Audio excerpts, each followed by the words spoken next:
కర్నూలు జిల్లా ఎమ్మిగనూరులో మున్సిపల్ అత్యవసర కౌన్సిల్ సమావేశం నిర్వహించారు. సమావేశం రసాభాసగా సాగింది.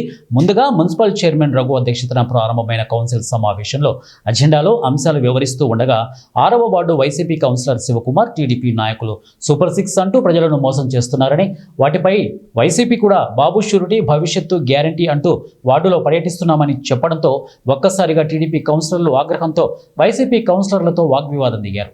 వెంటనే వైసీపీ కౌన్సిలర్లు మాట్లాడుతుండగా వారిని అడ్డుకొని వారి దగ్గర నుండి టీడీపీ కౌన్సిలర్లు మైకులు లాక్కునే ప్రయత్నం చేశారు. దీంతో వైసీపీ, టీడీపీ కౌన్సిలర్ల మధ్య తీవ్ర స్థాయిలో వాగ్వివాదం చోటు చేసుకుంది.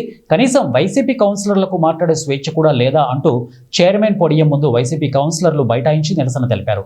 ఇరువురికి సర్ది చెప్పలేక చైర్మన్ రఘు తీవ్ర ఆగ్రహం వ్యక్తం చేశారు. మరోపక్క మున్సిపల్ చైర్మన్ ఆరోగ్యం బాగలేదు, కౌన్సిలర్లు అందరూ సమన్వయం పాటించాలని 25వ వార్డు కౌన్సిలర్ సరోజమ్మ సమావేశంలో ఆవేదన వ్యక్తం చేసింది.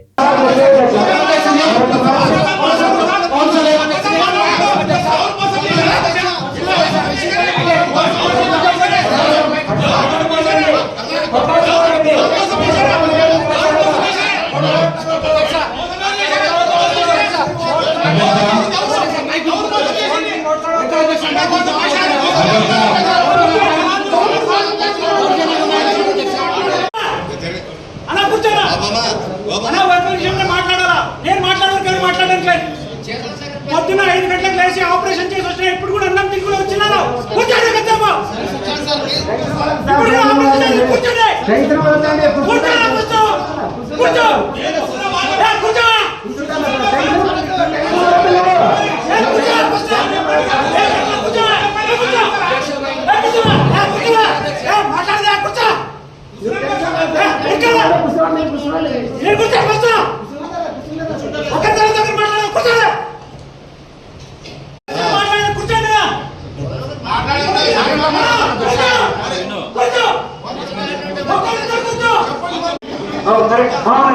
కూర్చోండి.